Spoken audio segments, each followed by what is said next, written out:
Hi guys, so I'm back. Second time in one day, lucky you. So I wanted to talk about the fact that I am being featured in an article in Closer. So if you're in the UK, you'll know what Closer is. It's like a weekly magazine. If you're not in the UK, lucky you. You won't be subjected to reading it. But yeah, I mentioned it in, I think, last week's video, and then the article got pushed back, and it was supposed to be in this week's issue, which is coming out tomorrow. Then it's been pushed back again, which is, I'll get to that later. But I kind of mentioned that I wasn't exactly happy with it, and I mentioned on my Tumblr, I did a long post on Tumblr that kind of detailed why I wasn't happy with it. But I thought I'd make a video because I've been doing some more thinking. I've had another read back, and also just some stuff has changed. And I think that I'm probably a bit more coherent in my ranting when I'm annoyed sometimes when I speak, rather than writing it and doing like a really, really long post, which then I guess people can't bother to read. And so I feel like kind of getting it off my chest. So firstly, I guess I'll talk about how it happened. I was contacted by a journalist who's a freelance journalist. She works for a company who then sells on the story, pitches the stories to other media outlets, so newspapers, magazines, weekly and monthly, and TV shows. And she wanted me to talk about anorexia and pregnancy and kind of try and spread the word, kind of raise some awareness, because obviously it's something that I've gone through twice now, but also something that I talk about really openly online. So I'm kind of, I guess, a viable option for a person to kind of start talking about that stuff with. And so I agreed to do it because I think that it's definitely an issue. It's something that, especially when I was pregnant with Dylan, I was so scared and I had no idea what was going on and stuff. So I think that it is a big issue, and it's something that's so taboo. People don't really talk about it. And so I'm happy to share my experiences and my story and whatever with other people. I'm not scared of doing that anymore. So we had a lot of interview time, mostly over the phone because she's based out of London, and then we had a little bit more time when she came down to take some photos to use for any articles that I was featured in. And then the story was picked up by Closer first. A couple of other people expressed interest, but Closer, seeing as it's a weekly magazine, they like to churn out their stories quicker, so it got picked up very quickly, and that was that. And so, I mean, I was slightly apprehensive about Closer because, as with a lot of weekly glossies and stuff, they kind of sensationalise stuff. But I did think, and my mum says that I was wrong in thinking this, but I did think that what was the worst that they could make my story be? Because, I mean, if you guys have followed this pregnancy and my last pregnancy and any of my blogs, you'll kind of know where I have been at and where I am at and where I was pre-pregnancy and all, like, everything that happened during both pregnancies. And if you didn't follow back then, the videos are still there, so you can go look. And so I just kind of thought, well, what's the worst that they could do? They could make it, make me seem like a bit of a pathetic bitch, but they can't actually do that much. And then I had my the first readback, and I was really, really unhappy. And I'm unhappy for different reasons. I'm happy for 3 reasons. And the first is being how they've decided to portray me. They have picked up my story in bits and bobs and pretty much used my name and my face, because obviously there are pictures of me and Dylan and Harrison in the article, and they've used that to kind of sell a story that isn't actually my life at all. They've used a lot of half quotes, a lot of half facts. They've neglected to mention a lot of things which are kind of integral to me and my life and my well-being and how my pregnancy's gone. For instance, they neglected to mention that I was in intensive treatment throughout my first pregnancy. They've neglected to mention that a lot of the things I do, diet-wise especially, are pretty much based on medical advice that I've had from professionals, diet and exercise-wise. Like, for instance, they include in that I exercise, and they included that I exercised when my mum was out of the house, when I was pregnant with Dylan, but neglected to mention, although it was discussed in the interviews, that I exercised when my mum was out of the house because she didn't like the bike or whatever. And so it would just cause arguments, so it was easier to exercise while she was out. However, I kept a detailed food and exercise diary, so my medical team, my therapist, my nutritionist, my midwife, my obstetrician, and my GP, and the medical staff, like the cardiologist and stuff, were all completely aware of exactly the amount of exercise that I was doing, and really monitored that and worked with me to cut it down.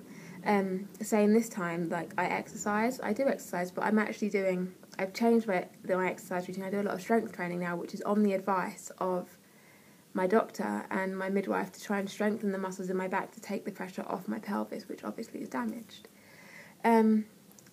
Food-wise, they mention that my diet is quite restrictive. They mention about how many calories I eat. They mention what foods I eat, but neglect, again, to mention that I'm working off the advice of a nutritionist, and that a lot of the foods I eat that are very bland and my diet is very samey is because I had such bad morning sickness that a lot of rich flavoursome food just triggers sickness even now, and so I'm eating certain foods kind of on medical advice, but they don't mention that. They just mention that I have a really restrictive diet that's between 800 and 1300 calories a day. They keep in the fact that I'm really wary of gaining a lot of weight. You know, the recommended weight gain for an underweight woman is 35 to 40 pounds.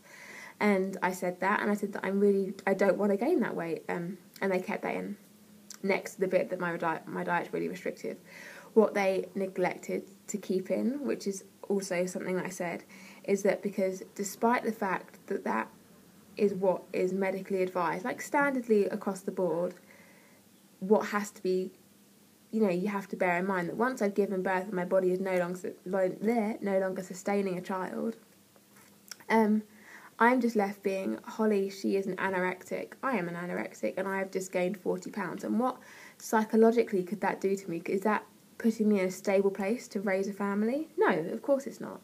And that's something that, as I mentioned to the journalist and that got told to close, so I'm assuming, that's something that I worked on a lot with my therapist and my medical team with Dylan last time. As a whole, decided without me that I should aim to gain about 15 to 20 pounds, not 35 to 40. And that's what we're working off this time, the advice of the wider medical team I had last time. And so those things that are pretty integral to how I'm doing and my story and how my eating disorder is manifesting itself and how I'm managing and coping, they've left out.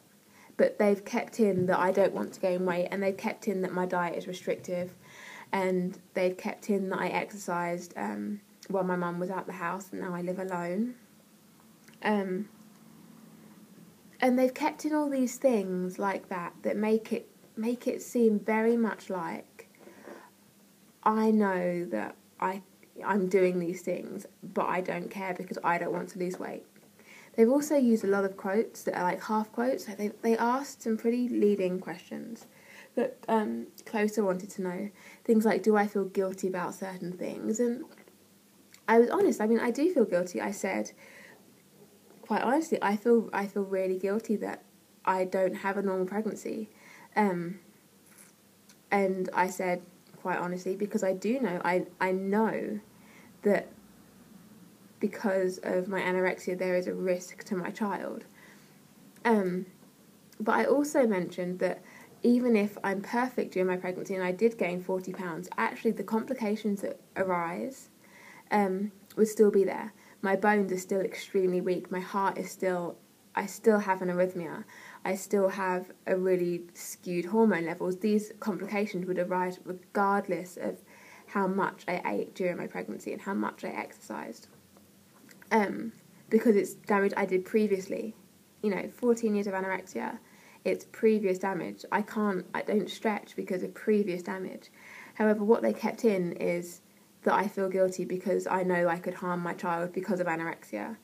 And they don't keep in the rest, which really changes the viewpoint of where I am with my eating disorder and where I was last time too.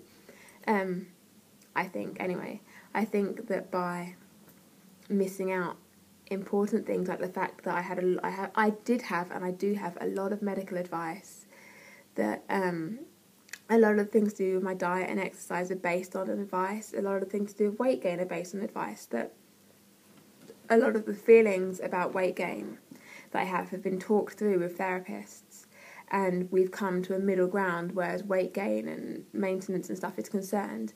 I think that by missing that out, that really does make my story into something that it's not, and I'm extremely angry about that. I think it's disgusting, to be honest. Which takes me on to my next point. I think that it's really irresponsible of them to do this. I think that, I hope that I have a strong enough support system around me, like family and like my mum and my sisters and Harrison and close friends, that I can deal with the backlash of this. But it's difficult because it's a two-pronged thing. The first thing is that when they really sensationalise my eating disorder and make it into something that it's not, that can be quite triggering. That can make me feel like, well, obviously they're making me into the picture of what they think anorexia is because I don't fit that. And if I don't fit that, am I a good enough anorexic? It's a strange thought process that a lot of anorexics have. This thing where you don't want to be that sick, dying girl who jeopardises her life and, in my case, their baby's life. But when somebody starts saying all these things that they expect you to be in some way and you don't meet them, it's incredibly triggering. And so I think for them to do that in such a sensitive subject is actually really, really irresponsible. Also, it has the potential to be quite damaging for me in terms of the trust that my medical team has in me. Because, of course, people are happy because, I'm having scans, I'm having blood tests, like everything's coming back okay for the most part, apart from the massive ketones that I talked about in my last video. But when you read, because the nature of anorexics is to lie and hide things, and I think when somebody in a medical team reads something that completely contradicts what they're being told face to face by someone with anorexia, it does make them question a lot of the time how much truth you're really telling. Like, I know for a fact that at one point I talked to my therapist quite openly about having a blog, and obviously it's a public forum, so she looked at my blog and she looked at a lot of the posts I was writing at the time, which at the time I was really angry about, but I understand why she did it, because obviously you go to therapy and you lie to get out of therapy, and then you walk away and you go on your blog, which at the time wasn't password protected, and she looked and she saw something that was completely conflicting with what I was telling her. And so I think that it's the nature of people to know that anorexics lie and then question what they're being told if something conflicting comes about. And so the fact that Closer have altered my story so much to fit with what they want to publish, it could have a really, really potentially horrendous effect on the care and the trust that I'm given for the rest of my pregnancy, which is only 6 weeks. So, but I think it's really irresponsible, and I think that to really abuse their position as, the top media outlet in the chain of things, and to distort my story so much when it's about such a sensitive subject. It's about mental illness, essentially it's mental illness. And so to distort it and put me in that position is really, really irresponsible. I think it's pretty disgusting, to be honest. And it makes me really angry, because as much as I can deal with hate about things, I thought I was walking into this knowing that I could deal with hate that would be directed at me, and abuse that would be directed at me, and judgment from people I know in my real life, especially on Facebook, who don't even know I'm pregnant. because I haven't written about it on there, people I went to school with, etc., who will then judge me from what they read in Closer, and it's not even the truth. Except it is the truth, it's just how they've decided to edit it down. And it's just made me out to be something that I'm completely not. And I think to do that to somebody who is potentially in quite a volatile and vulnerable state, definitely vulnerable, not so much volatile in my case, but definitely vulnerable, I think there's a huge problem with that, to be honest. And lastly, my last problem with Closer. They have pushed this back twice now? 3 times? I can't remember. I think it's twice. Like, I forget when it was initially supposed to come out. I think this is the second time it's like 3 weeks, but they've pushed it back twice. And it's causing me, I guess because I'm so unhappy with how it's been written, it's causing me massive, massive anxiety.